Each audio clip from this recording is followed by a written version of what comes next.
The UK was attacked for not being a part of the European Union scheme which aims to provide potentially life-saving ventilators to COVID-19 patients, but the BBC presenter Andrew Neil has attacked the project for not producing any. The EU launched an initiative in March to get more ventilators to treat patients. It was aimed pooling resources together so the bloc could have a bigger collective buying power to get the medical equipment from manufacturers. However, the EU has admitted it has not produced any of the critical equipment yet to tackle coronavirus. They have said, taking into account the difficult situation of the markets and the complexity of products like ventilators, their production and delivery is expected to take time. The ventilators work by assisting a patient's respiratory functions and pumping oxygen into the blood for vital. This comes as the UK has more than 60,000 confirmed cases of coronavirus and 7,097 deaths. The UK was eligible to participate in the scheme despite leaving the EU on January 31. However, the Cabinet Office said there was nothing the EU scheme offered that the UK was not able to do alone. At the end of March the NHS had 5,900 ventilators but said they could need 3 times this number if the disease spread. Journalist Andrew Neil said on Twitter, so the EU scheme that many attacked Britain for not participating in has yet to produce new ventilators.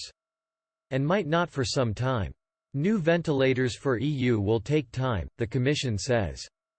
Speaking of the issue on The Andrew Marr Show, Michael Gove said, "There was some communication I don't know all the details of that, but I do know having talked to senior figures in the NHS that there's nothing that participating in that scheme would have allowed us to do that we have not been able to do ourselves."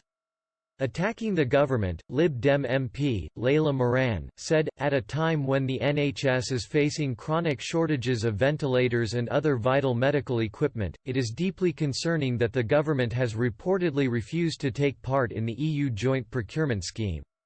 We will only beat the threat posed by COVID-19 by working together with our friends and partners in Europe and around the world. Ministers must put pragmatism above ideological considerations and urgently opt into the EU joint procurement scheme so that we can secure the vital equipment NHS workers and those suffering from COVID-19. Many UK companies have been helping the government in their call for more ventilators, including Dyson and Gatek. Calling the companies to help, a Downing Street spokesman said, "We're calling on the manufacturing industry and all those with relevant expertise who might be able to help to come together to help the country tackle this national crisis. We need to step up production of vital equipment such as ventilators so that we can all help the most vulnerable, and we need businesses to come to us and help in this national effort. There are some concerns that the ventilators being made by these UK companies could miss the pandemic peak in the UK. The issue of EU unity has been put into strain due to the crisis, especially as poorer countries Italy and Spain have expected financial